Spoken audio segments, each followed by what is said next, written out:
person writes in and says, there's a question here, I promise. But first, let me tell you that I've been praying, I've been meeting with mentors, I've been working with Slingshot and Vanderbloemen and Ministry Architects, all the major search companies. He's worked with us, utilizing churchstaffing.com and Youth Cartel and Ministry Job Bank and networking and going to conferences and volunteering locally, doing all this kind of thing. And he says, what's most worth my time, and where perhaps what do I need to not do moving forward? And I think this is a great question, and we get this quite a lot. Man, I'm going to let you take first stab at this, and then I'm going to come back. So essentially, he's saying, I'm working my network, which I think is always number one. I think you always start with your network. I'm doing all the job boards. I'm doing all the managed search firms.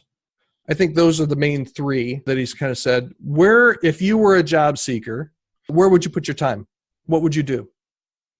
I would put most of my time and energy into, this is interesting because I'm currently serving as an executive pastor at a church that I recently transitioned to. And where I put the majority of my effort was first in developing my resume so that it clearly communicated who I am and what I do, and all the initial communications that I send out to be very clear about my background and all of that. The second thing was totally working my network and doing that. I probably put less time in searching job banks and different job websites because there's just so much stuff. I would set aside maybe 30 minutes a week where I would go and I would scan for new things and just kind of get a sense of whether it could be a good fit or not. And I was pretty guarded in what kind of chased after for that.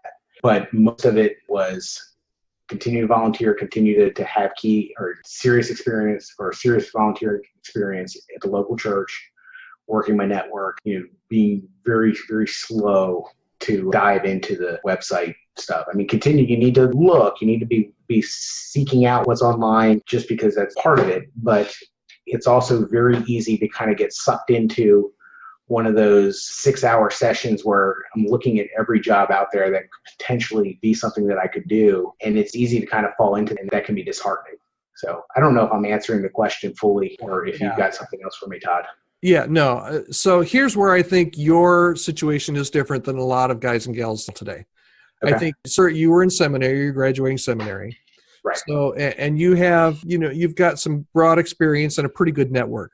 Yeah. Not everybody has the broad experience and the pretty good network. And in fact, most job seekers, church job seekers, are already in a church job. Yep. So that's problematic for a couple different reasons. Number one is if you're in a denomination or a conference or whatever, and that's your network, you can't openly network in that a lot of times because everybody is connected to your employment, right? Right.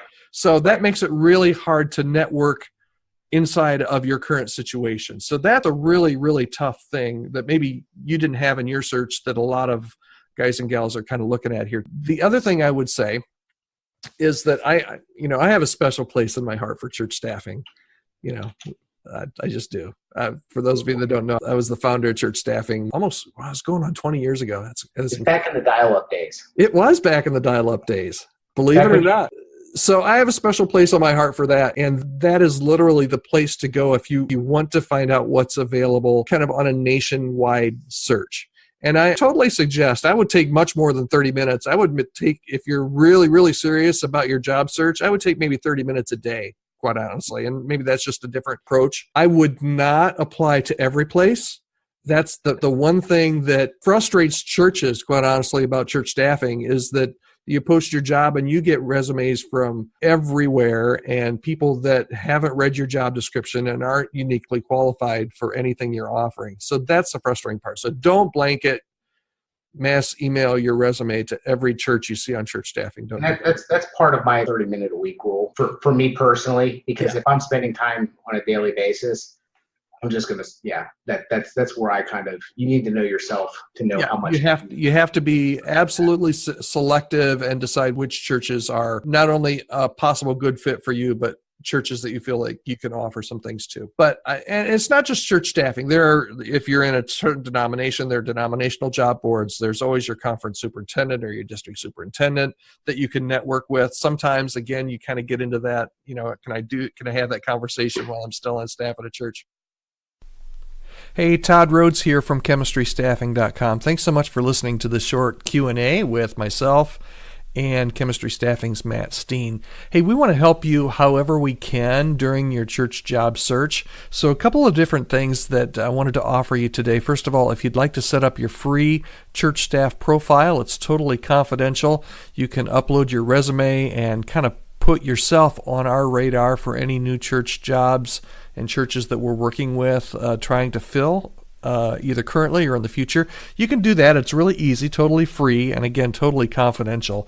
You can do that at chemistrystaffing.com/profile. And if you have any questions about your search or you just want to contact Matt or myself, you can actually email me at todd.rhodes, that's RHOADES, todd.rhodes@chemistrystaffing.com. We'd be happy to help you during your search however we can and look forward to serving you.